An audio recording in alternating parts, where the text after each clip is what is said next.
Hello and welcome to Movie Date, the only show where an idiot and a smart person review movies from the 1990s. I guess it probably is the only show where somebody does that. Is that right? I'm pretty sure it's the only show. I mean, I'm not an idiot, but you are a smart person. Well, you're not an idiot. I'm a dingbat. No, you're not a dingbat. I was thinking about this the other day. I'm not an idiot, I'm a dingbat. Because it makes me feel bad about myself when I call myself an idiot. Well, you shouldn't call yourself a dingbat. I will call out, we're co-hosts, but I'm going to call out a movie. And then Chris has a rare ability. Do you want to tell the audience a little something about what your ability is? Or we can just fire one up. Yeah, but these people don't know. All right, I'll remember release dates from movies, probably till from 1989 until about now. 2000's a little fuzzy, but 90s usually pretty solid. And the day of the week? Day, year, month, day of the week, maybe how much it made. The box office return? Box office return. How much did Cutthroat Island make?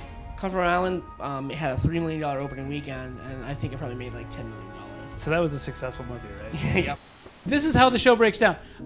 We are going to go through a couple of movies, and we're going to, and Chris is going to accurately guess the date, day of the week, director, cinematographer, box office return, factoids, and then we're going to rate them 1 out of 4 Rain Men for how we personally thought the movies were, right? And then here's the extra added bonus here is that Chris has to guess the theme of what the movies are that I'm picking today.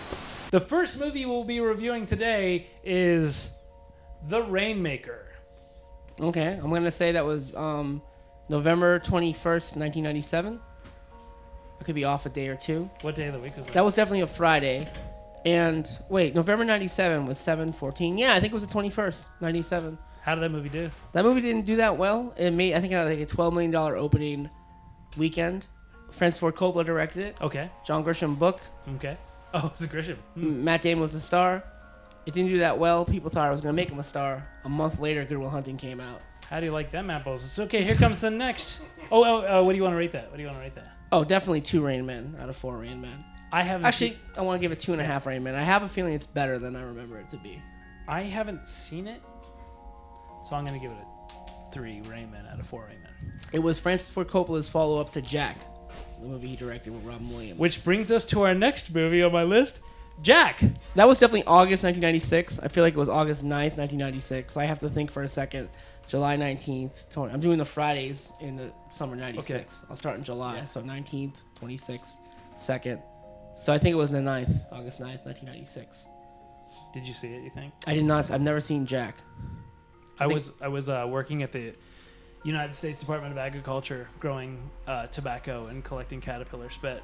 Yeah. At that time in my life. The next year I would go to USC. The next year the world would be changed by my short films. You know who was in Jack? What? You know who was in Jack? Who? Bill Cosby. Really? Yeah. It might be the last big screen appearance for Bill Cosby. No. What about the one where he's the super astronaut movie? Pluto Nash? No, wait. What's the big Bill Cosby blockbuster movie that didn't do well? Where he's like Leonard Six. What did Leonard Six? 1987. What do you rate the movie? Because Bill Cosby's in it? Yeah. No comment. Okay. I will give it a 0. 3 stars out of 4 stars because I haven't seen it. I don't know. Bram Stoker's Dracula. Oh, November 13th, 1992. Who's the director? Francis Ford Coppola. Okay. I'm sensing a theme to these movies. No, don't guess it yet. Do you want to talk a little bit about this? Because I have a lot to say about this movie, actually. I thought that movie was great when I first saw it. I was really young. It was scary. He had the butt hair. Gary Oldman. I remember there was a shot of like Anthony Hopkins with bananas in it. I remember he cuts off someone's head, and they hard cut to like someone eating beef. He's in it. He's in it. Keanu Reeves, Gary Oldman, Winona Ryder, Tom Waits. I know. Tom Waits plays the lunatic in the asylum. Renfield. He plays Renfield. Yeah. He's great. Yeah, I thought that movie was great. I saw it maybe a couple of years ago, and it sucks. Apparently, the first production designer was making these huge sets that was a throwback to the original Dracula. And Coppola fired that person because they needed to save money. So that's why all the sets are very intimate and small, much like this show. Yeah. He also did his effects in camera, much like this show. When I graduated film school, my first job was gluing the webs on Tobey Maguire's Spider-Man outfit for Spider-Man 1 and 2. They brought you back? They brought me back for 2, and the movie that they had done before this was Bram Stoker's Dracula, which that red suit of armor that he wore was all cloth. Now that you've sold me with this rewatch, I think I'm gonna give it 3 Rain Man out of 4. No, you know what? 2 Rain Man out of 4. This girl that she was like the love of my life back in high school. Yeah. She and I we saw this together as a big group, and seeing this movie together was the moment when she decided to date me instead of her current boyfriend. So I'm gonna give it 4 Rain Men. Wow, out of 4. Nice. Can I bring up also? I just saw when that movie came out about a month earlier. John Landis made a vampire movie called Innocent Blood. Do you remember this movie? Oh yeah, totally. Yeah, absolutely. Wait, was that the one with Jim Carrey? No, Anthony. That was Last Kiss. No, was Vampire's Kiss. Was it the one that Catherine Bigelow directed? Catherine Bigelow did not direct it. That was The Hunger, I think. No, that was Near Dark. Okay, was Near it the one? Wait, what was it called? Innocent Blood. John Landis directed it. It had Anthony Minghella and the actress that played La Femme Nikita. Okay, yep. And it was a really awesome vampire movie, and I thought it was great. And then when I saw Bram Stoker's, I was so disappointed that it wasn't as good as Innocent Blood. Come on, man. Bram Stoker's is good. Yeah.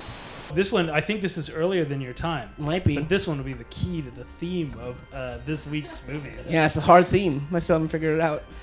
Tucker. A Man in His Dream. Yep. Way before my time. Not way before, but before my time. Came out in 1985. Who is it directed by? Francis Ford Coppola. Okay. Don't guess the theme yet. I won't.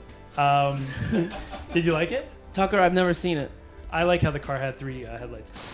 This is where I'm going to try to stump you with sort of indie movies. All right, yeah. They weren't major releases. And these movies were after your timeline of 1989 to 1998. All right. Let it ride. Okay. And there's a slight, there's a whisper of the theme in these movies as well.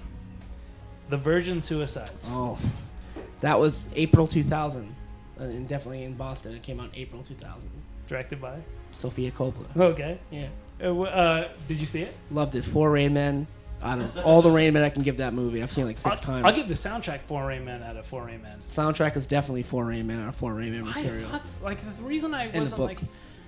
I was kind of a hater because at the time, like Sunset Boulevard, there was a big 70s throwback. So sort of she people were trying to act like they were from the 70s. But when I look back at it, I realized that I was just a trashy piece of garbage and that they were right and that movie was good. So I think I should give it a 4 Rain Men out of 4 Rain Men. This might be controversial, but I think it's Sofia Coppola's best movie. Better than the Bill Murray Netflix special? Probably. She was credited as directing that on my IMDb. Okay, and then right here comes the other stumper. Ready? CQ. So that's a good one, but it was May 24th, 2002. No way! How do you know that? Because I saw it in the theater. What day of the week was it? I saw it on a Tuesday, at 10:45 in Santa Monica, and it was just not conducive because it was kind of slow and not exciting. But I did see it. A movie like CQ would never get a theatrical release. Well, a movie like it's such a different time. A movie like CQ is also like, if you were a film student and your dad is a famous movie director, then you get to direct a movie about all the movies you've just learned about. Yeah, exactly. We went to Cannes with that movie. It was like a big deal there. How many Rain Men do you want to give it? I want to give that 1 Rain Man. You hear that, Coppola family? A 1. I'll give it a 2. Why 2? Because I don't hate. I appreciate. No, I don't hate it. I mean, he's made some other movies since then, but I just didn't love that movie, to be honest. It was so bad. It was so bad. It's a 1. Okay, so now is the part of the show where we open up questions to the audience. Does anybody want to try to stump? Yes? Stump? Twixt. Twix, I mean, that just came out a couple years ago, so I'm not going to remember when that came out. But Francis Ford Coppola. Tetro. Francis Ford Coppola. That was June 2009. Terminator 3 was not Francis Ford Coppola, just for the record. It was Jonathan Mostow. U-571, Breakdown, Surrogates with Bruce Willis. But what was the movie? Terminator 3. Oh, Independence Day, July 3rd, 2003. Go ahead. One from the Heart. Yeah, but that is on theme, though. I know that for sure. Coppola. Or maybe I don't know the theme yet, but I think that's what it is. Do you think that's the theme? I think so, yeah. I think it is. It is! Yeah, Francis It's Ford they were Coppola. all directed by Francis Ford Coppola. I have one more question to ask you. and this is goes on the theme of the end of all of our shows. Would you like to swing on a star? Carry moonbeams home in a jar. How's the rest of it? Would you rather be a fish? Or would you rather be a fish? Which is the song that they sing to know the correct time it takes to rob a museum. Yep. From Hudson Hawk. Yep. I tried to think of other parts of that movie that I liked, and you know what I love so much is remember that butler that had the blades that came out of his suit? Yeah. And he'd cut people's heads off and he'd be like, looks like that was a close shave. Like he just talked in those James Bond quotes. I thought that was so cool. That kind of sounds like Kingsman, basically. Yes, he Yeah. was the original prototype of the Kingsman. That was such a scary good bad guy. Yeah. And then all those other dudes that were kind of bad guy, good guys had names of candy bars, like Kit Kat, Butterfinger. Yeah, that's and right. one of the guys would go like this, and he didn't speak. He just had cards that Yeah. were pre-printed with what he wanted to say. That's they were right. Very yeah. specific. What a weird movie. No, I think it has a cult following now. Mars Attacks. I don't think so. A small one. I feel like some people like that movie. I watch it at home. Does that consider? Yeah. Is that a cult following? That's you're part of a cult. Burgeoning cult. And we'll know more culty things with hard to guess themes next time on Movie Date. Thanks for watching.